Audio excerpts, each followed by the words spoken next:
My name is Zach Arnold. I'm a Hollywood film and television editor, a documentary director, father of two, an American Ninja Warrior in training, and the creator of Optimize Yourself. For over 10 years now, I have obsessively searched for every possible way to optimize my own creative and athletic performance, and now I'm here to shorten your learning curve. Whether you're a creative professional who edits, writes, or directs, you're an entrepreneur, or even if you're a weekend warrior, I strongly believe that you can be successful without sacrificing your health or your sanity in the process. You ready? Let's design the optimized version of you. Hello and welcome to the Optimize Yourself podcast. If you're a brand new optimizer, I welcome you and I sincerely hope that you enjoy today's conversation. If you are inspired to take action after listening today, why not tell a friend about this show and help spread the love? And if you're a longtime listener and Optimizer OG, welcome back. Whether you're brand new or you're a seasoned vet, if you have just 10 seconds today, it would mean the world to me if you clicked the subscribe button in your podcast app of choice. Because the more people that subscribe, the more that iTunes and the other platforms can recognize this show, and thus the more people that you and I can inspire to step outside their comfort zones to reach their greatest potential. And now on to today's show. Tony Horton is a legend and the most influential name in the world of health and fitness. He is the creator of the P90X at-home extreme fitness series. He's a motivational speaker, a best-selling author. He's been on countless television programs. He has traveled the world, training hundreds of thousands of people, and he is stuck at home just like you and me. I am extremely fortunate to say that over the last 2.5 years of pursuing my own personal goal of becoming an American Ninja Warrior, Tony has become my mentor and my friend. And in today's conversation, it's simply just two guys chatting about how to better manage the mental and the physical stress that comes from living through a global pandemic. Now, if you logically understand already that focusing on your fitness, your diet, and your health, well, duh, of course they're more important now than ever. However, emotionally, you are struggling to find the motivation to exercise because maybe you don't have your workout buddies, or you find yourself stress eating, or you just don't like working out at home, or you're distracted by family, or maybe you just find it nearly impossible to maintain any level of consistency. Tony is here to help you get back on track. And remember, when all else fails, you do your best and you forget the rest. If this episode inspires you to get moving, even if you're trapped in front of a computer all day long doing Zoom calls, I invite you to download my ultimate guide to being less sedentary at your desk, which is a 57-page manifesto on completely transforming your work environment, your habits, and your mindset so that you move more consistently during your workday and regain your sanity in the process. This guide also includes a comprehensive list of all of the cool tools and contraptions that I have around my desk to stay active, focused, and strong no matter how many hours I work. To download this guide 100% free, all you have to do is visit optimizeyourself.me/workstation-ultimate-guide. All right. Without further ado, after a brief break to recognize the sponsor of this episode, my conversation with P90X creator and fitness legend Tony Horton.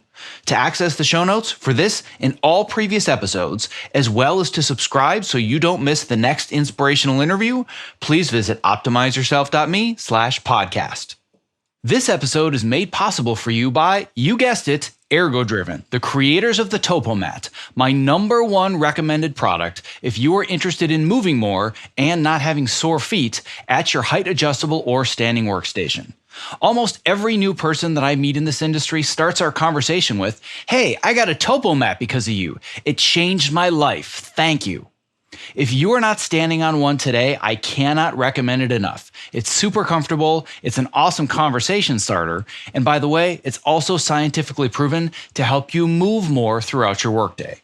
To learn more and get your TopoMat, visit optimizeyourself.me/topo. That's TOPO. I'm here today with the man, the myth, the legend, Mr. Tony Horton, creator of the entire P90X series.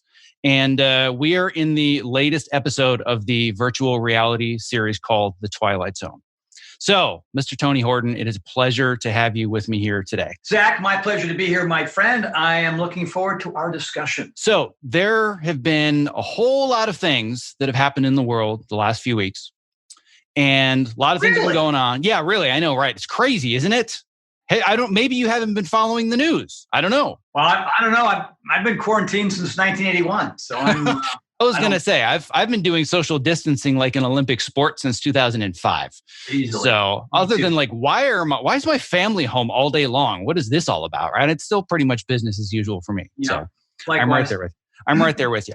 You've been amazing over the last several weeks in keeping people engaged, keeping them active, getting on Facebook Live, providing workouts, kicking our butts with Wednesday Night Plyo, all this good, amazing stuff. So I know you're putting yourself out there, showing that you are concerned about others' well-being and how they're doing. But the most important question that I have for you is genuinely, sincerely, how are you doing right now? Oh, wow. That's a very unusual question. I don't get that very often. I would say for the most part, I'm pretty good. And oddly enough, my workload is about the same. It hasn't changed any. So a lot of people people probably hate that answer, but everything's done virtually, right? Over the computer and phone and whatnot. And I'm doing, voiceover work for my new supplement line in a closet. And that's that. And I'm shooting, like you said, I'm doing this tonight this will be our 5th plyo workout online Facebook Live, which is amazing. We've done 4 yoga. We've done a cardio. We've done a couple of 2 or 3 dance parties, and keeps me out of trouble, keeps me busy, So there's a usual influx of emails and texts that have to be dealt with and to solve answers, and a lot of Zoom parties with friends, which is kind of a new phenomenon, which I'm actually enjoying quite a bit. Had one last night, actually. And my health is good. I'm always paranoid every time I get a little tickle in my throat or something that I'm going to get this thing. And I have my ups and downs. I don't think they're as severe as maybe some people at this time. I figure if I get it, I'll just fight it. And if it's bad, somebody will save my life, And if it's just terrible, and I'm not on the brink of disaster, I'll hunker down and come out and give my blood to somebody else so they can be healthy, I guess. I don't know. I just want to try to connect with people right now because people are struggling, and the dance parties are a perfect example of just trying to take people's mind off these uncertain times, Yeah, absolutely. Well, I have a suspicion, a hypothesis that at some point, maybe you may or may not have had a small amount of the virus. It crawled into your lungs, and all of a sudden, one of the other guys inside your lungs are like, dude, do you know whose lungs these are? Do you really know where you are right now? I'm like, I'm out. No way. I'm out. I don't want to deal with this guy, right? Get out of my lungs. Yeah, you don't want to be in Tony Horton lungs right now because you are going to get incinerated with all of the things that he's doing both on a regular basis, but also that you're now doing more interactively with the Facebook world. I am taking care of myself. That's for sure. Yeah, and that's no big surprise there. I always have. I always will. But I am doing things with more intensity now than typical. I'm trying to burn more calories and do more pull-ups and push-ups. And I did a workout the other day that I couldn't finish because I started out too intense, which that doesn't happen very often. I had these very high expectations, and I was just going to attack the thing. And I literally quit in the middle. I was just out of gas. So I won't do that next time. And just the mere thought of Tony Horton saying, yeah, I was, doing my workouts before, but I'm doing them with more intensity. I know what the less intensity versions look like. So I'm terrified of what the more intensity versions must look like with you at home by yourself, trying to kill a virus, get rid of all the anxiety. That's much scarier than coronavirus. Well, for those of you that are watching, Zachary here is a fellow ninja pal, Sunday workout. And we get after it pretty good, pretty competitive group of guys. We really do enjoy each other's company. We have a lot of fun, a lot of laughs, work out really hard. But the workouts I do on my own, I don't go down to the ninja course very much. It's depressing down there by myself, It's more of a camaraderie kind of a thing. So when I say I'm being more intense, I'm doing, different kinds of push-ups and pull-ups and pike presses and things of that nature. You know what I mean? I'm not transitioning. I'm not in a pegboard inside of an I-beam with my feet dangling, going for maximum speed. You know what I mean? It's not that kind of thing. I'm just knocking out as many. And so, when you're in your mind, you go, okay, I'm going to do 25 pull-ups right now. And I normally do 15 to 18. That means I probably should stop at 15 or 18 so I can get through the whole damn workout. Well, I think that for people that follow you and have known you for a long time, this may not come as that much of a surprise. For people that know more the persona of Tony Horton, they may find it surprising that you can't just wake up in the morning and do your exercises 6 days a week all by yourself, pop in a DVD. You're like me in that you really need an accountability circle. And I've been on the email threads. Hey guys, anybody showing up tonight? No, really. Is anybody coming tonight? Come on guys, I need somebody here at 6 p.m. so I can do my plyo. And I'm the same way. So I'm really curious, how are you doing with the fact that we can't get together as a group and be, workout buddies? Like, is it harder for you to stay committed and stay consistent? Much. Shauna has filled in the gap. My wife, Shauna, for those of you who don't know who that is. And we've been working out together, especially on cardio days, On resistance days, I won't lie to you. I've missed a few. I've gotten up at the whatever hour we typically do a Tuesday or Thursday morning workout. And I'm like, I'm fine. I'm going to blow that one off. So my 5 and 6 days a week has become kind of a 4 day a week and 5 day a week if on a good week. I do end up taking an extra day off, partly because I am overtraining a little bit, which is stupid. I'm just being stupid that way. Yeah, and then, a lot of my workouts in the morning, and then I'll drag myself into the gym at 7 p.m. It's like, okay, 7:30. So I'm doing it tomorrow. No, we're at 9 a.m. I'm going to do it at 9 a.m. Eat and I'm going to relax. 12, no, 3, no, 6, no, 7. 7, I got to go in there. It's getting dark. I've done that. Almost all my workouts are PM, late PM workouts, because the guilt just kind of builds and builds and builds. And it's not like, and then during the day, obviously, like I was saying earlier in our conversation, that there are things that I've obviously been busy doing, working. And today, what is today? Today is Wednesday. Today is plyo, and I've announced it on Facebook. So that obviously I can't miss that one. That'll be at 5:30. But tomorrow morning's chest and back, that'll probably happen between 4 p.m. and 8 p.m. tomorrow by myself. Yeah. Well, my friend, that's what Zoom is for. So I don't know if our fellow workout buddy Scotty told you. I'm a Zoom workout guy. I'm a Zoom conversation guy like this. But I'm going to get my phone and look at you do your thing. And then I'm going to put my phone down so you can see me do my thing. Maybe. I'm not going to say no completely. But I've had 2 opportunities and I've turned them both down. Got it. Well, we did try it on Sunday. A few of us, the Sunday Ninja group, we got together, and it was not as awful as I thought it would be. I can tell you I wouldn't have done 2 hours of push-ups and pull-ups and not Tony's on the wall outside my house otherwise. Oh, good, Ben. So I'm the same way where I've what I have found, and maybe this is something that you've experienced as well over time. But years ago, I could just pop in a DVD, and the DVD was more than enough for me to say, "Oh, cool! I get to work out with Tony Horton and do a P90X routine." But then I got to be honest. Once you've had the real thing, going back to the DVD, it doesn't give you the same adrenaline rush. So I find that it's much harder for me to just... Is that what it is live? Is it an adrenaline rush, or is it just sort of a general irritation? An irritation, whatever it is. That's just at the end. Like one of the things that I said to the group on Sunday is I'm like, all right, well, let's make this feel as real as possible. So we each need to say at least one thing about the other person's wardrobe before we start. What would Tony Horton say about my form right now? Exactly. What would he say about my socks? Or what would he say about my T-shirt? Yes. Yeah. There you go. Well, maybe next Sunday. I'm seriously considering jumping back in on next Sunday, because Scott Morgan, who's another one of our Sunday guys, I guess sort of spearheaded the whole event, and he was describing it, and that sounds intriguing. I might jump in, just to see how many more reps that I can do than you guys are. Well, for people that are out there that are also struggling, I know that there are a lot of them where they're saying, I used to go to the gym, I had this camaraderie, I had my CrossFit buddies or my running buddies or whatever it is, and that infrastructure has kind of crumbled. Yes, there are I'm sure you're seeing this way more than I am. Everybody is coming out of the woodwork with a fitness app or fitness videos on Instagram. Like everybody's now trying to build their online home fitness businesses.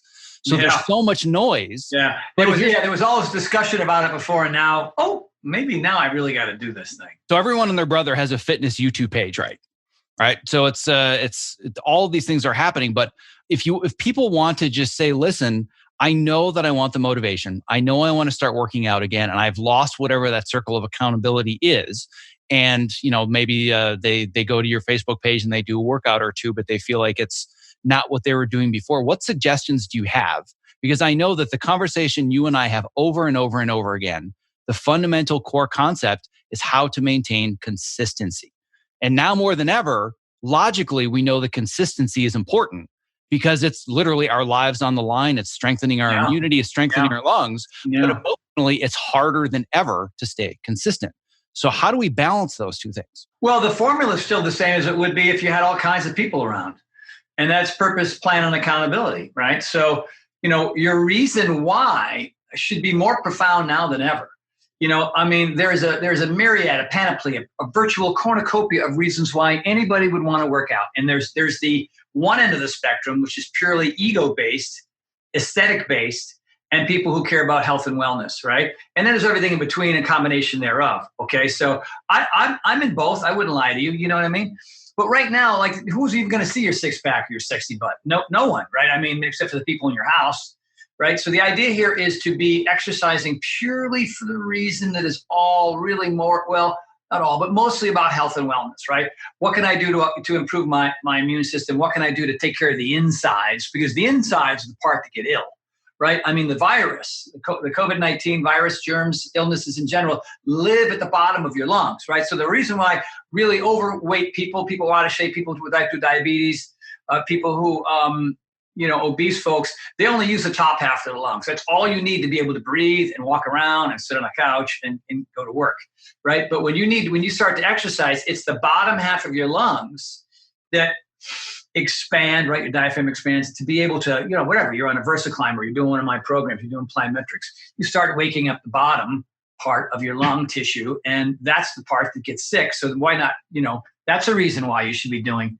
And I tell people, you need for your head, you need more mindfulness practice now because, and that, whatever that is, if it's reading a book or walking around the yard or meditating or praying or doing like a yin yoga practice. I don't know, whatever it is, right? Taking naps. I mean, we have free time, so there's no excuses right now. And so you need that, but you also need to be doing exercises that expand your lungs because that can help you. It's not who's to say. I mean, you could be the healthiest person in the world. You could be an Olympic swimmer or a marathoner and you could get slammed by this thing, but why not do the things that you need to do to kind of protect yourself? So that's a purpose, right? And your plan is your plan. And this, unfortunately, your plan is like my plan changes throughout the day based on my lack of friends around. Like, I get up on a Tuesday and Thursday morning and I have friends come over and work out. 90% of the time, I don't want to do it, but they rang the doorbell and they're in my gym. So here we go, but now, I got all my podcasts, all my interviews, everything's scheduled after 10 a.m. now. It's just like, nope, I might sleep until 9 o'clock today. Screw it, And so that's kind of, and I go to bed at 1 in the morning. And have to, when this thing all comes to a screeching halt, we hope, and things come back to normal, I'm going to have to change my hours back to normal again. But so, there is, and then the accountability factor isn't here. And so, I'm accountable to my wife, right? I'm accountable to all the people on my Facebook live workouts. That's why I'm doing it. I'm doing it as much for myself as I am for them. We're doing this thing together. Honestly, if I didn't have these live Facebook things, I would skip yoga and I would skip plyo at least 50% of the time. Now, because of them, I'm more consistent than ever with both. You know what I mean? So it's just a matter of, all right, establishing the problem. What's your strategy to find the solution? All right. Like it's easy to bitch and moan and complain about whatever it is, right? That is you expressing your concerns about the established issue, problem, whatever the thing is. Now you have to begin to use your noggin to figure out what you need to do to solve that. Or you could stay here, right, in this malaise, which sucks. Or you can begin to sort of do something about it, right? To propel you into a better place, to have an experience, to have a story, to get out of your head, to sleep better, to improve your immune system. You know what I mean? I mean, it's pretty clear what happens when you just let it all kind of wash over you and make your life miserable, or when you decide to do something about it. It really, what it does is it really draws out your character. It really tells you who you really are as a person. You know what I mean? And some people might not like that answer, but it doesn't mean you can't change it immediately.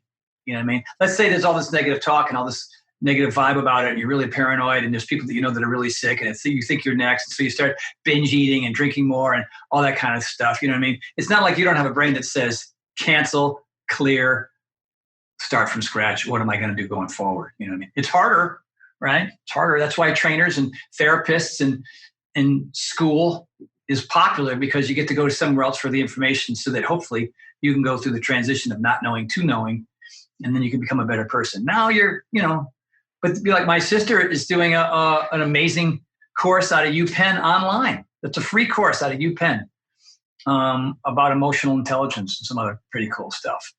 And so she's got the time, and she's still doing work at home, but she's made the time to do that to become, she's going to come out the other end better because of stuff like that. Yeah, I'm a big believer that whenever you're faced with some form of adversity or some major obstacle, there's always an opportunity in it somewhere. And that's one of the lessons that, either working with you for years or working doing all these Spartan races, you basically put yourself in these awful situations where you think, what am I doing here? Like, it's 45 degrees. I'm on the ground. It's wet. It's muddy. I've been asked to crawl under barbed wire, and they're spraying me in the face with a fire hose. And I'm paying for this, right? But then you realize I've got to find the opportunity in here somewhere. And this is teaching me patience. This is teaching me acceptance, whatever it might be, right? And as soon as all this started to happen, same question. Where's the opportunity here? What opportunity do I have to grow? What opportunity do I have to serve others? So for me, as soon as this all started, I've gone into like massive workaholic mode, writing and doing podcasts and providing whatever value I can for people that feel like they don't have any kind of real coping mechanism for something like this. And I know that you kind of have done the same thing, where you weren't doing Plyo Facebook Live every single week. You did it every once in a while. But now I think, yes, there's part of it where for you, it's, well, guys, I need to show up and I need you to help me show up. But I also know that you're the kind of person that's going to step up to the plate when things get to where they are now. And you, like you said, this is going to show your true character. And we're certainly seeing the side of you that wants to step up and be there as a support beacon for other people. Well, thank you. Yeah, but there's also a percentage of selfishness there as well. Oh, of course. And I'm the same way, where I've been doing multiple Zoom calls on Fridays where I just have everybody in my community jump on and we just chat, because I just want to know that there are other people out in the world and they're stuck in their little tiny Zoom boxes as well. Like, that's just for my own, sanity, right? Yeah. And I think when it comes to the exercise and the movement, that, like you said, the purpose now changes. The funny thing is, you and I haven't even talked about this because we haven't seen each other in person since all this happened. But all of the shutdowns started to happen the day that I was on the set for American Ninja Warrior. So, the Wes was going to run the course and our friend Davion was going to run the course. And I was on the course the day before when they were testing it. I didn't get on the show itself this year, but I was part of the testing team. Had been working with you the last 2 years for this moment. And I'm like 5 people away in line to run the first obstacle, get on the course. It starts drizzling. The guy 5 people in front of me slips and falls. Sorry, guys, we're going to have to shut down for a little bit, dry it off. Want to make sure it's safe. A downpour started. And I spent the next 8 hours just standing here under like a little overhang, getting wet, staring at the obstacle, thinking, I'm never going to get on this thing, am I? And then the end of the day, they said, sorry, guys, the show's been shut down. We're not shooting in Los Angeles. I'm like, come on, right? So it was just like to put all of this into it, all the fitness, all the exercise, all the Sundays, that purpose was for that one obstacle. Obviously, there were a lot of other reasons as well. But now, for me, it's just all about maintaining mental health and sanity. Because I noticed as soon as all of this began and I wasn't doing the workouts, the depression started to come in, the anxiety started to ratchet up. As soon as I did Wednesday night plyo, oh God, I kind of feel like myself again. I feel like the world is falling apart, right? So for me, it's about the mental side of things. Don't really care about the 6-pack, like you said right now. Where it gets more difficult for me, and I know it's getting a lot more difficult for a lot of people, and you alluded to this a little bit, is the eating. Eating is where everybody is going right now to just try and swallow all of the anxiety and the uncertainty. And I can tell you for a fact that if I were still texting you pictures of my food, you would block my number. You're like, dude, what's going on over there, right? This is the hardest part for me, and it's the hardest part for a lot of people. And I know you have a really good sense of this specific area. So what thoughts do you have for those that are finding refuge in food, given the levels of anxiety that we're all dealing with? Well, hey, look, you're going to need a therapist or a shrink to answer that question, man. I mean, I'm going to give you a tough love answer that most people won't like. You know what I mean? I mean, all you have to do is just ask yourself a simple question. How do you feel after you're done eating what you just ate? You know what I mean? If you feel really proud about what you ate, you feel like you had some discipline after you just ate, you feel energized and good after you just ate, then you probably ate something that was planted in the ground and grew up and, some kind of a whole food, right? But, if you're eating a bunch of processed crap and extra alcohol, you know how you feel, and it just makes you worse. Like, I don't know why the situation is bad and they naturally go to doing things that make the situation worse, which is mind-bending to me. That's just me, because I've been doing this forever. I don't have room for slippage. I can't. I mean, I want to feel good all the time. And I've been doing it for so many decades that I don't care if there was an earthquake, a hurricane, a tsunami, a fire, an O.J. Simpson chase outside, rattlesnakes everywhere. I don't care. I would just keep doing what I do because that's who I am and that's what I do. You know what I mean? I eat the same food. I breathe the same air. You know what I mean? I don't vary from that because I don't feel as good. You know what I mean? And it makes my workouts harder, and makes my sleep crappy. And it's like, but some people just want to throw caution to the wind because they want to have whatever 5, 10, 15 minutes of feeling good based on what's in their mouth. I wouldn't. I mean, there's a lot of people in AA right now that are falling off the wagon, and that, Jesus, I mean, there's certain categories of people that can't afford that kind of a slip. You know what I mean? Their life will go completely into the toilet very rapidly. And there's no one around they can go to. I mean, they can call their sponsor or something, or whoever, their therapist or something, or maybe attempt to alleviate some of the physical, mental, and emotional pain by getting a workout in. But yeah, man, I mean, I wish I was the person to be able to give you the magic answer there, but do what works and stop doing what doesn't work. Yeah, there'll be like 0.0001% of the population will go, all right, Tony. Done. Of course. That makes perfect sense. You're right. But then again, they knew that answer before I even gave it to them, right? So yeah, well, and that's the crazy thing about the health and fitness industry is nobody's telling you anything you didn't already know. I mean, maybe some of the specifics, like here's the proper squat form or deadlift or whatever. But in general, nobody ever says, wait, exercising more and walking and getting cardio and eating broccoli, that's good for me? Like nobody does that. We know the answers. Yeah. The question is people who, who need trainers and fitness classes and gym memberships, they're there really as much more than anything for the motivation and the inspiration and have somebody else tell them what to do. You know what I mean? Because most people aren't self-motivated that way. Athletes maybe are, but people who don't do this for a living, who just have a regular job, who got a bunch of kids who are now at home, right, pulling on their emotions all day long. Yeah, that's a whole different ball game. And now you want me to work out? Yeah, screw you, Tony Horton. I'm going to have some cookies. I'll fine. The hell with you. So, my answer is still the same. Do what works and don't do what doesn't. And it's obvious when you've veered in the wrong direction, how you feel, how much guilt you have, how your energy is in the toilet, how poorly you sleep, how short you are with people, how it creates a lack of patience, right? The humor is out of your life. You know what I mean? So, all the things that fitness and eating right does for you still exists regardless of whatever the situation is. So you have to make that decision. Yeah, and I can definitely agree with the scenario of it's a whole different level when you've got a family at home and you've got kids at home. Like we joked about at the beginning, I basically have lived inside this little room doing what I'm doing for, a decade and a half. Social distancing, like, yeah, bring it on. Been doing that professionally for a long time. But all of a sudden, daddy, it's like, oh my God, right? Like you never get any time to yourself. And that's one of the things that ratchets up the anxieties, never really having your own creative space. And then on the flip side of it, I don't know what the dynamic is in your household, but I know that in my household, I'm the extreme introvert and my wife is an extreme extrovert.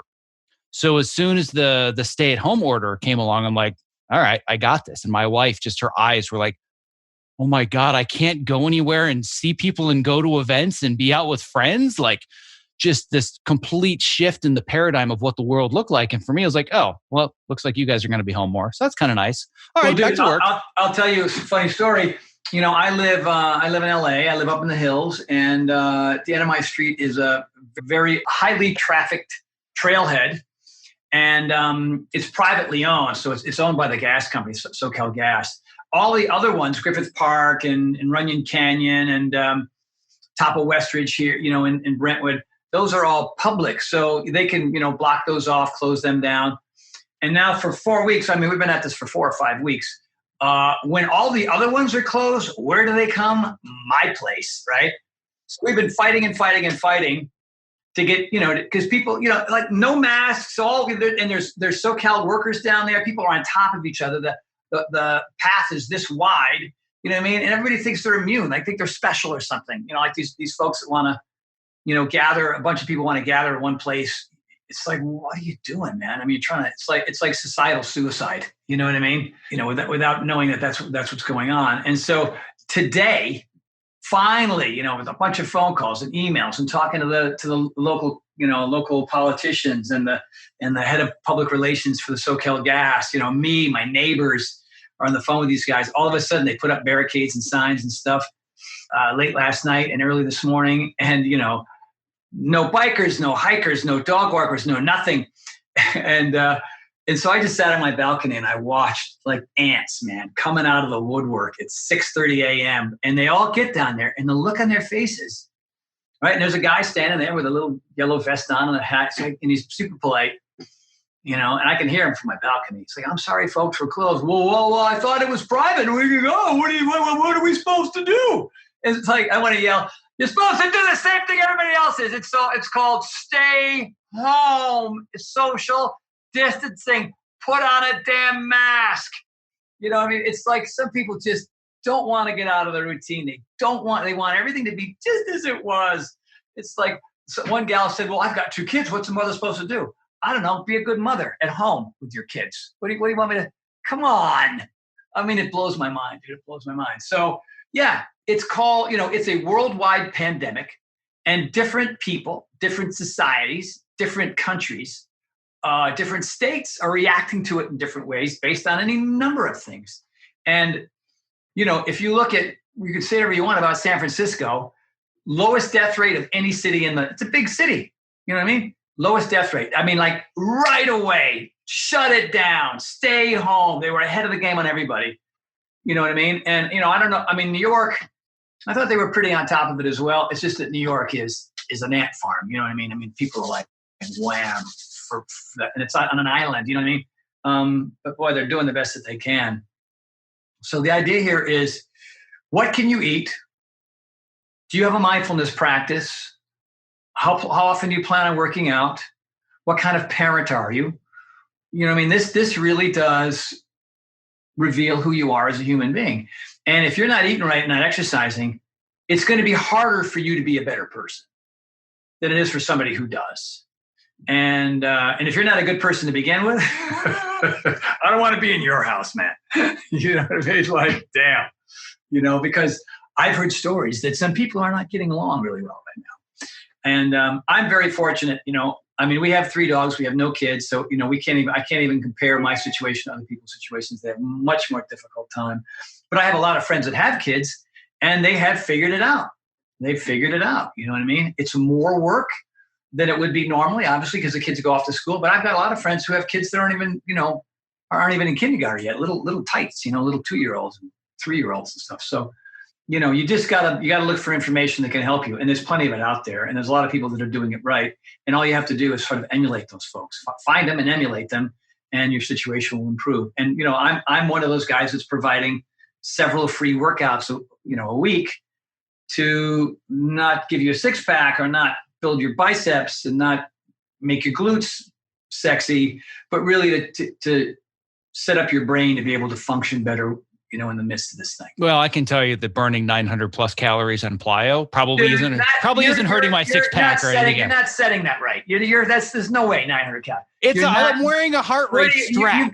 You plugged in 18-year-old triathlete. That's what you typed in. put in your real age and your real weight, and you know what I mean? It's 900 calories. I mean, look, my resting heart rate's around 38. It can go as low as 33. I see heart rates of like 196 or something. I go, my heart rate, my entire life has never been above 175, ever. And even when I'm cranking, you see me in the workout. I'm working as harder than anybody else. My heart rate never goes above 127. Doesn't even happen. Yeah, well, you're superhuman because my heart rate's in the 180s. Oh my God. That's not necessarily healthy either. So I don't know where it comes from, but I know that just yesterday, one of the things that I become very intimate with is my rowing machine at home. I got a rowing machine right before all of this started. So it was the perfect time. And that's kind of been my nemesis, is getting on that thing for 25, 30 minutes and seeing how fast I can do a 5,000 meter row and trying to get a faster time every single time. And I hit like 193. Like it's like just the vomit inducing line of like, my heart is done. But just trying to be careful, man. Don't overtrain. All right. You know, tortoise wins. You know what I mean? So be smart there. I mean, like I did a workout the other day. I think I don't know. I had another podcast. I'm getting so confused. It's a brand new one. I don't think I told you about it. It's called 10 Twice. Oh, I think I saw it. You had mentioned it in an email. Walk me through that. Yeah. So 10 exercises, right? The goal is on every exercise, and it's a push-pull, you know what I mean? It was like a Thursday and or Sunday workout. But the goal was to do an extraordinary amount of more reps than you normally would do. So my goal was 25 pull-ups in the first set, right? Normally I stop at 15 or 18. And then the next one was 4-ball push-ups. And so the goal was 40, you know what I mean? I've done more, but 40 is enough to really, right? At 32, you kind of feel like you want to be done. But I pause at the top, right? And so I got to the 8th exercise and the workout stopped. I was laying on the ground. I was passed out. I was overtraining. I got soup, because I had that vestibular thing going on. My bilateral vestibular hypofunction was a friggin' 8. I haven't had that in over a year. And that scared me a little bit because I got on the impossibles. I was trying to do impossibles. For anybody who's watching, an impossible is your hand on a med ball, a hard med ball, and your feet is on a big stability ball, one of those big old rubber balls. And you're in a plank, and obviously you're in a decline, right? Your upper half is lower than your feet. And it took me 6 attempts to get on there, and I was really super frustrated. And on the 6th attempt, I said, I'm getting on right now. I told myself, and I'm going to do at least 10 of these things, and I'm not coming off. So, legs and feet, and I'm fighting. And I get up, and it feels like I'm still on the balls. Like, whoa, So the goal was, and if I didn't overtrain, mister, I should have done my regular, 34 ball, 15 or 18 pull-ups, maybe put 2 med balls instead of 1 on the impossibles, just, modified like I tell everybody else to do. And I would have got through the whole thing twice. So it's just 10 exercises, 3-minute break, 10 more, finish in under an hour. That was the goal. And I did not accomplish it because I stopped after 8 exercises. So the pot's calling the kettle black, I see. Correct. Yes, got it. So a totally different topic that I want to go into that I'm fascinated by right now. Maybe this is something you've looked into as well. I don't know. I know that you're very well read and you like to look into various sources. You like to be knowledgeable about what's going on in the world, which right now is both a good and a bad thing. But one of the things that I'm fascinated by is that there are a lot of really amazing positive things that have come out of this. And I think it's helping us realize maybe we don't completely want to go back to normal. Maybe there's some version of a new normal where we need to look at this maybe happen. And I don't want to get into the universe or religion or anything like that. But there were a lot of warning signs that I think society was just moving too damn fast. We were working too hard. We were too hyper connected to our screens and our phones and our devices and traffic and all this stuff, right? And now all of a sudden we've been forced as a global community to slow the F down. And there's a lot of really interesting things happening on a planetary level because of that. One of which that you're experiencing firsthand with me is LA now has the cleanest, nicest air in the world. On the planet. In the world, dude. Well, there's something I know California's got its positives and negatives. We're a bunch of hippies out here with all our new wave meditation, blah, blah, blah, blah. But I'll tell you, one thing Californians are really good at are they're innovators. You know what I mean? I mean, this is where Elon Musk does his work and so many other great, Silicon Valley and everything else. The innovators are here, and people who are really trying to make life more convenient. In some ways that's bad. In some ways it's really good. But we're also really good at, we're very environmental conscious. And we're, as a community, we like to kind of stick together and work together and sort of make California as great as it is. Because California has this sort of a mystique to it, right? And so, no, it's no surprise, except for everybody on my street. Of course, that's the only place where people are not following the friggin' rules. But in general, the people are keeping their distance and not on the road. And so, LA has the best air in the world right now, which is amazing. And so, but to answer your question, yeah, it's forced everybody to go, whoa, wait a minute. Who are we and what are we doing? And is this really so great? So when we talk about going back to normal, it means like reconnecting. But now we're learning how to connect in a different way. And quite often with people that we haven't connected with in years. I mean, the phone calls I'm making and the texts I'm having and the Zoom calls I'm having are with people, I had one the other day with a bunch of friends of mine from high school, man. You know what I mean? And I saw some of them at my wedding. But I didn't see all of them, and it was really cool to see this really nice collection and catch up and find out where everybody was. And it was nice to be able to sit in it without looking at your watch like, oh, I got something to do. You know what I mean? And these Zoom calls are lasting 2 hours. It's completely crazy. Also, you're seeing some really creative art. You know what I mean? Like you're seeing a lot of people. There's this guy around town who's doing these love signs and says, he just like everybody's got a lot of their stores boarded up because of the coronavirus. So there's these big canvases, these cardboard plywood canvases. So he'll call the owner and go, hey, I want to do this really beautiful mural and I'll do it for free. He's the You Can't Quarantine Love mural guy all around the west side of LA. So that's kind of really cool. And then also online, like somebody did this amazing, super intense piece of artwork that I've been afraid to post because I think it's almost too intense. It's just a picture of me, one that we've seen. Yeah, I've seen this image. And it has the mask here, and it says P90X on the mask, and then above me it says COVID-19. So I don't know if that's ready for prime time. And then there's also humor, man. I mean, there's been so many parodies of different kinds of songs about what's going on, keeping people on the lighter side. You know what I mean? And a lot of people who are in my industry are forcing themselves to be very innovative. Ted McDonald is a perfect example. Ted's a dear near friend. He's in a couple of my workouts, and he's actually helped me co-design the P90X 2 and X3 yoga routines. And he has a bricks and mortar place called 5 Point Yoga in Malibu, and he's doing 6 days a week of classes, right? And initially it was like 5, 10, 15 people. Now it's up to 35. And then he just got a big article in the New York Times about him. So who knows how many people will be in his online stuff. So it's nice that he's doing that. And people are trying to find creative ways to make money. And you can sit and bitch and moan and sit around and wait for your check. And some people, that's all they have. They don't have the skill level or whatever, or they're not online people, or they're not technologically savvy, or, you know what I mean? They don't have a topic to help people. And so, those folks, you have to really feel for them. But other people who have certain skills, whether they're artistic skills or singing skills or dancing skills, or, in a week or two, I'm going to teach a mime class online. Why not? Dude, you gotta let me know when you're doing that. I've wanted to learn mime from you for years. I mean, yeah. So people who have certain skills are, like, I just got off a podcast with a bunch of bricks and mortar trainers and other trainers that are already online. And, like, hey man, our gym is shut down. What do I do? And I say, well, you got to prepare for the future, and you got to offer some free workouts, and you get, whether it's Twitter or Instagram Live or Facebook Live or whatever. If you're not doing all that stuff already, then you better start. You know what I mean? And so I don't know. Hopefully, I help some of those folks.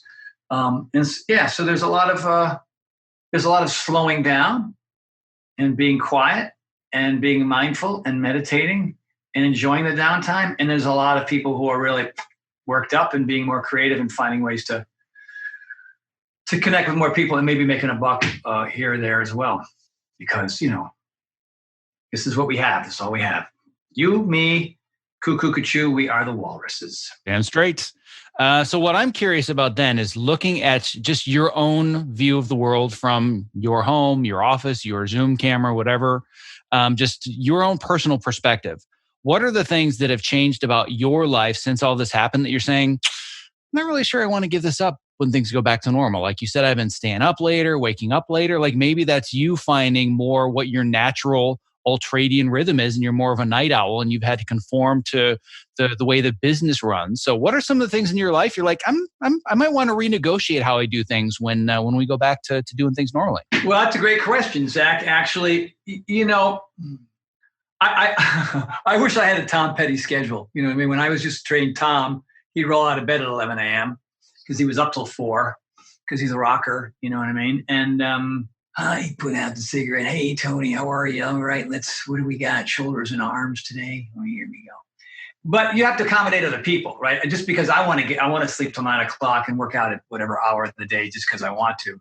I mean, when things do go back to normal, I want to, the accountability factor is something that I want to try to get a hold of. And, other people have regular jobs. So the workouts are going to have to go back to 7:30 in the morning. And that's fine. Not all of them, but, there's the nighttime ones as well. And the crazy thing is that my life hasn't really changed all that much as a result anyway, because a lot of what I do is already online. I mean, with my brand new supplement stuff, I'm not in traffic driving to Calabasas. So if you're listening, I live in LA. Calabasas is basically LA, but they might as well be like Kansas and Korea, you know what I mean? On a bad traffic day, one direction or the other.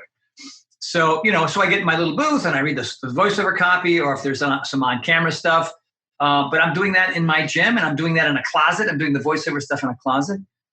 And, with all the free workouts, there's, I'm in front of a camera or a camera phone more often now than I am during a regular, gigs and working with other companies. The live events are gone right now. I mean, the Paragon stuff has been put on hold. I mean, we had one in March that had to be canceled, and I'm not so sure about June either. I don't think, I don't know if Joan will be around. And that's too bad, because, those are just so much damn fun. It's so great meeting these people, and they're so fired up and so enthusiastic. Zach, you've been able to help so much there as well. It's always great having you. I mean, you shot those great promos, which helps, bring people here to LA from all around the world, And so, but the second half to my answer is the one part of what exists now is sort of the general, for me, low-grade anxiety. And sometimes it gets up to be, I'm never super freaked out, because of my consistent diet, my consistent exercise, and I've got a phenomenally supportive, amazing, supersonic wife, and my little dog, Charlie. I just eat that boy's face. I go outside and I run around and I throw balls, and you know what I mean? The sense that the things, the bulk of this is passing, and that things are getting better, and that, it's too bad that too many people in this country aren't. The fact that they're like during World War I and World War II, everybody's on the same side. Everybody's got a plan. Here's what we're going to do. All right. You know what I mean? Vietnam was one of those things where not the case. All right. You got some people for the war, some people against the war. And in the end, we all realized that was probably not our best idea. You know what I mean? And unfortunately, that's happening now too. All right. So here we are in the middle of this pandemic, and we got different groups of people on different sides of the aisle, in different states, different mentalities, different, looks of the world, who don't feel the same way about it. You know what I mean? And that's kind of too bad. There should be sort of a universal, here we are, all for one, one for all. This is exactly what we should all be doing and focusing on. And to be even having conversations that we're on different pages is really, that gives me agita, you know what I mean? And it's too bad. So I try to avoid those kinds of conversations, but I will not bring with me. Like, just, I sleep pretty well. I can get a good night's sleep even now. Like I said, it could be a hurricane and a rattlesnake fight out my yard, and I can still sleep pretty well. But I've had more sleepless nights in the last 5 weeks than I've had in the last 5 years. I don't like those at all. So, well, it's like you said, when something like this happens, it's kind of like throwing gasoline on either the bad things that get worse or the good things that get better, right? So like in our household, one of the things that I've noticed is that even though there's more friction and there's more stress around, well, my kids are on Zoom and my wife is on Zoom and I'm on Zoom, but I need to use the dishwasher, whatever it is. It's the little stuff. But I don't think that the quality of our relationship as a family has ever been better. Like, so many good things have come out of like strengthening the relationship with my wife, with my kids. So friction's up, there's like some irritability, like just stop fighting already, right? Like the little stuff. But the important stuff it's just like, wow, like there's so much really, really good stuff coming out of this relationship that we didn't have the time to pay attention to before. Because there was going to soccer practice and going to gymnastics class and me going to this and me teaching that and my wife doing this seminar. It's like, oh, wait, there is actually a lot of really good foundational love in this family that we just didn't have the time to see, so to speak, right? But then on a global level, like you said, we're also seeing the same thing where even though we are I talked about this in a previous podcast, I talked to a doctor that's on the front lines and he says, I don't like the term social distancing. I like the term physical distancing. Because it's weird, we're actually socially a lot more connected than we were before all this all began. That's one of the things that I'm terrified of losing. I don't want to lose that. And the more pessimistic side of me is like, well, yeah, as soon as we can all go back to work, all that's going to go away again, and we're all going to get too busy. And I want to do something about that, but I don't know what to do about it, right? But I want to see the social connection that's come out of physical distancing stay there when the physical distancing goes away. But I don't know what that looks like. And this would be maybe another topic to go into as well. And I'm not asking you thinking you have the answer because nobody does, but you're a smart guy and I like chatting with smart guys. What do you, how long do you really, the guy behind you, right? Not you, the guy behind you. Exactly. Anybody listening to this are like, what's going on? Anybody watching this, they'll know what's going on. But my personal feeling is that we're not going to see normal what it was on March 12th or whatever day was D-Day for whatever state you're in. For us, it was March 12th and March 13th where it all kind of shut down. I don't think we're going to go back to what that was for a long time. I think it's going to be like years before we're actually back to things are exactly the way that they were before. Just what's your own personal opinion from what you're reading, what you're experiencing? What do you think this is going to look like for us over the next few months or even the next year? Well, you're right. Nobody really knows, but I think you're pretty spot on. I don't, there's no sort of like, everybody says it. Fauci says it. Even the president says it. Everybody's sort of on the same page. It's not like it's going to be, hey, on May 19th. I think for myself, and this is probably true for most people, and I'll get into what I think will possibly happen and when. But if and when that thing happens, even if it's very slowly and gradually, I would hope, including myself, that we all have a much greater appreciation for all the things in our life that we probably were taking for granted before. You know what I mean? Like I think to myself, I think of our Sunday workout. Dude, can you imagine that first time? All of us in here, like, maybe with masks on, maybe with, 6 feet apart from each. I don't know what it'll look like, with hand sanitizer every time, especially Nathan, if he comes back, he'll be some kind of crazy thing that he can fight. But I just, like the fact getting me on a ski lift again, you know what I mean? Or just, I had that Ramsey Hunt thing. I've got autoimmune issues, Epstein-Barr and bilateral vestibular hypofunction. And, do those things make me vulnerable to this thing more so than the average person? I asked that question. I don't have an answer for it.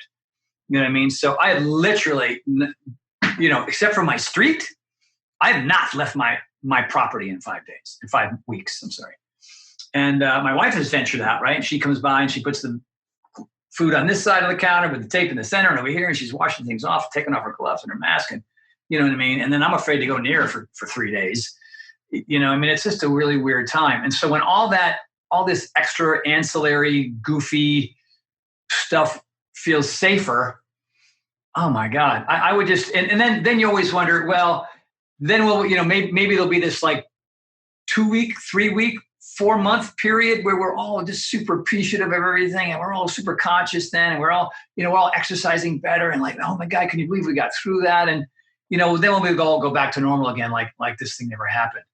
The one thing I'm concerned about as human beings, we have very short memories, right? I mean, we don't seem to be learning from history at all. I've been watching the Roosevelts, that 4-part series, that Ken Burns 4-part series. I just got done with part 3, and you just look at what was going on at the end of the 19th century and the beginning of the 20th century, and the Roosevelts' families and how they led our country. And, Teddy Roosevelt and Franklin Roosevelt, amazing who they were and who they became and what the impact they had on the earth. But we don't seem to be learning from nothing.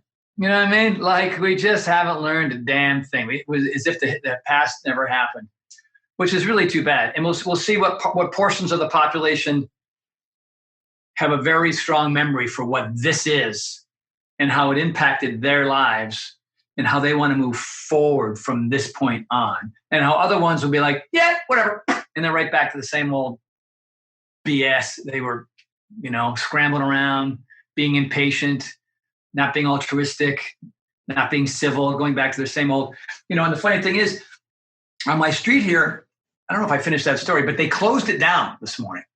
Closed it down, put up signs, a guy there with a yellow vest saying, no. And they're just, people are piling up at the bottom of the street. And you'd think that they had cut off an arm. What? What do you mean? All the other ones are closed. What are we supposed to, what? Dude, it's called sacrifice. Go home. You know what I mean? Yeah. So we'll see. I mean, at midnight, there's going to be like 100 guys with bikes and headlights on, like trying to, who knows? But yeah, and that's what this is about. This is about, it's, if you want this thing to go away, do the right thing. Don't be a selfish asshole, okay? That's it, all right? Don't be a selfish bonehead like you always are. This is a reminder, it ain't about you. It ain't about you. It's about what you need to do so that the people you come in contact with, whether you're asymptomatic or otherwise, don't die. All right? Or you don't die. It's simple. Like, wash your damn hands. Don't touch your freaking face and stay away from people and find other things to do so you don't turn into a maniac. What? All right. Yeah, because you can't change that. Like everything you can't, because that is what that is. You know what I mean? It's no different than what happened in a war or the Great Depression or the Black Plague or the Spanish flu. I mean, really crappy things happen to people. Some people came out of it like heroes. Other people were broken forever. And you have to decide which one of those people you want to be. Well, and I think the thing that drives me crazy about everything that you just said, all which is spot on, is I keep hearing this is unprecedented. We've never dealt with this before. And I'm like, really? And your wife put on your Facebook page like the best post. So talk to me a little bit more about that, because what we all need is a little dose of perspective.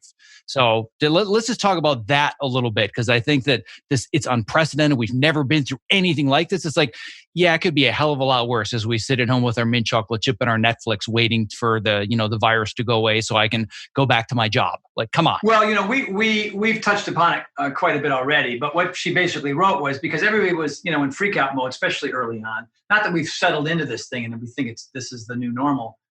I mean, we're still not happy with what it is. But Shauna said, yeah, it's unprecedented because it gives us an opportunity to be really amazing and really artistic and really find our sense of humor and reconnect with other people and learn to really love one another. And Shauna's reading this amazing book. She goes, I haven't sat down and read a book cover to cover in forever. Like, what a cool opportunity that is.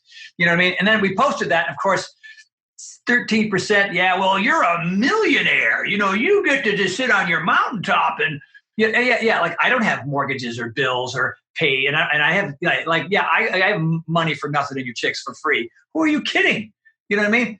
I'm just as wigged out about those situations as you are. You know what I mean? Like, whether I was living in my 1-bedroom apartment with a view of a convalescent home and a broken down Mustang in the driveway with $40,000 in debt, or now, it's the same level of anxiety because I don't have income either. But I'm doing voiceovers in a closet.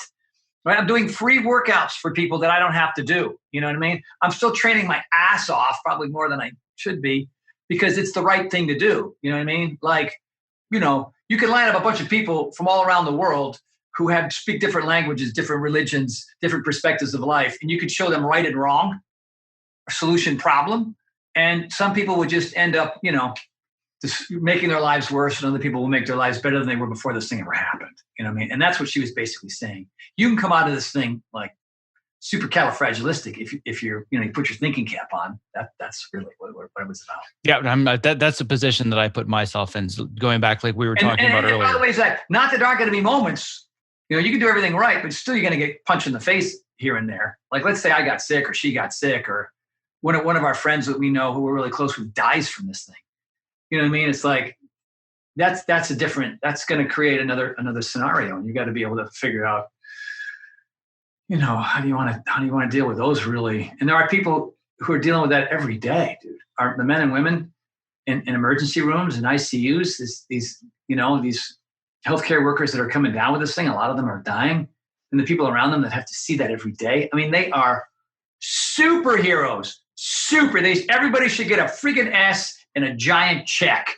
You know what I mean? When the thing is done, honestly, because without them, I don't know.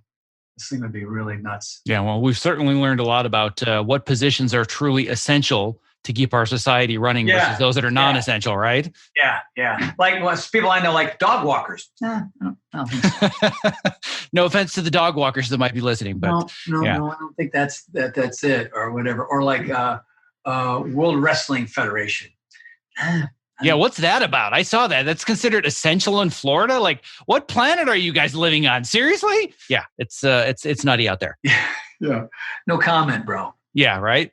Well, we've covered a lot of ground. I very much appreciate all of your time, your advice, your support, you being in there in the Facebook Live community and getting me off my ass to do my plyo and do my yoga and all these other things that, I probably wouldn't be doing otherwise. So I appreciate all of it. I'm sure everybody that's listening appreciates all of it. Is there any final thought, word of wisdom that we may have missed that you can impart on the viewers and the listeners? No, there are two things you can control in life, right? There's so many things outside of our control: traffic and weather and worldwide pandemics. You know what I mean?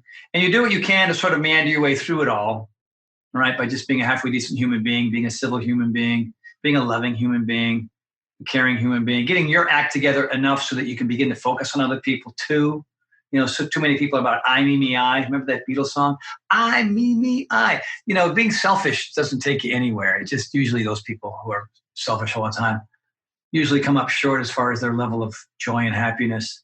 You can control whether you move physically, and you can control what you put in your mouth. Your hands and your mouth and the rest of your body are something that are completely under your control. And even though your mind wants to send you in every other direction, if you do exercise 5-6 days a week and you eat more vegetables than you do chocolate chip cookies, then you're going to have the wherewithal to find answers for the things that are outside of your control. And that's the essence of who you are. Right? That's the essence of who you are as a human being and your connection with other human beings. Right? And so why not, short-term pleasures will lead to long-term problems, and short-term bouts of discomfort and strategizing and thinking and challenging yourself and searching for solutions and making connections with other people and having hard decisions to make always lead to some sort of amazing result.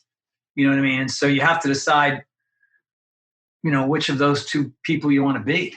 And I hope for those of you that are watching Zach and I that you hunker down and you start dealing with the things that you can control, moving your body and eating right, and then everything else, because that's the foundation of who we are as human beings, right? I mean, look at me, C-minus student with a speech impediment who should have been living in a van down by the river. You know what I mean? And I work out and I eat right, and so all of a sudden I'm going to get off my ass and be something. You know what I mean? So there you go. I love it. Those are my parting words. I appreciate it. Well, my parting words is I wanted to thank you personally, because I think a big reason that I'm able to weather the storm at the level and capacity I have been able to are the many lessons that you have imparted on me over first the 10 years that we didn't know each other, but I knew of you.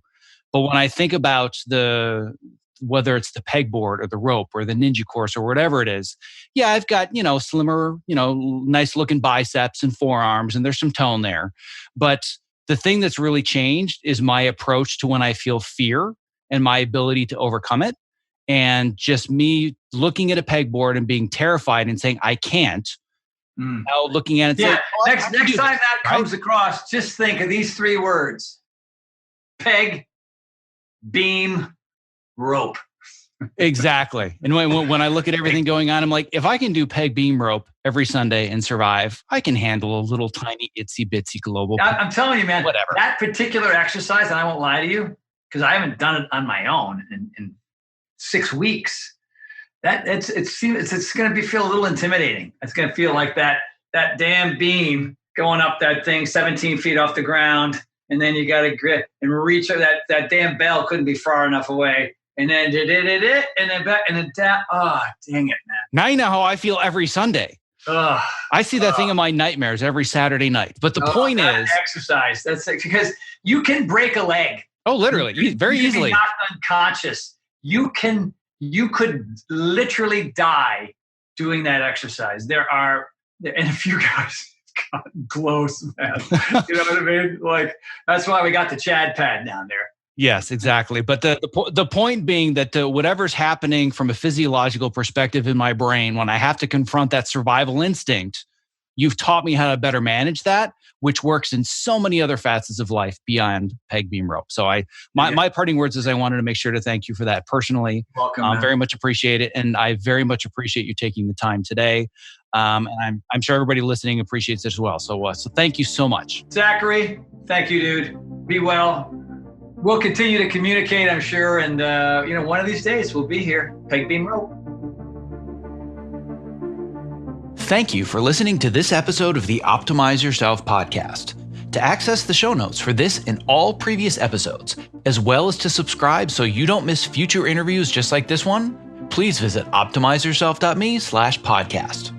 If this episode inspires you to get moving, even if you're trapped in front of a computer all day long doing Zoom calls, I invite you to download my ultimate guide to being less sedentary at your desk, which is a 57-page manifesto on completely transforming your work environment, your habits, and your mindset so that you move more consistently during your workday and regain your sanity in the process. This guide also includes a comprehensive list of all of the cool tools and contraptions that I have around my desk to stay active, focused, and strong no matter how many hours I work.